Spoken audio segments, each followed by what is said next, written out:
To God. பழைய ஏற்பாடு காலத்தை போல் மிருகங்களை நாம் இப்போ பலியாக செலுத்துறதில்ல.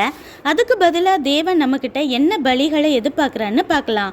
நம்பர் 1, ஜீவ பலி. நான் எப்பொழுதும் பரிசுத்தமாக வாழ்வேன்னு நம்முடைய சரீரங்களை தேவனுக்கு ஜீவ பலியாக ஒப்பு கொடுப்போம். இதுதான் தேவனுக்கு பிரியமான பலியும் கூட. நம்பர் 2, நொறுங்குண்ட ஆவி. பாடுகளால் நம்ம இருதயம் உடைக்கப்படும் போது நாம் நொறுங்கி போய் தேவ சமூகத்தில் விழுறோமே, அதுவும் தேவனுக்கு ஏற்ற பலிதான். நம்பர் 3, ஸ்தோத்திர பலிகள். தேவ பிள்ளைகள் சொல்லும் துதி ஸ்தோத்திரங்கள் எல்லாம் பரலோகத்தில் சுகந்த வாசனையா தூப கலசத்தை சேரும். நம்பர் 4, விசுவாச பலிகள். என் சூழ்நிலை எப்படி இருந்தாலும் பரவாயில்ல, என் தேவனை மட்டுமே உறுதியாக நம்புவேன்னு நமக்குள்ளே இருக்கிற விசுவாசத்தை கூட தேவன் பலியாக பார்க்கிறார். நம்பர் 5, நன்றி பலி. நாம் மனதார தேவனுக்கு நன்றி சொல்வதும் கூட ஒரு வகையான பலிதான். நம்பர் 6, காணிக்கை பலி. உற்சாகமாய் நாம் கொடுக்குற காணிக்கையும் தேவனுக்கு பிடிச்ச பலிதான்.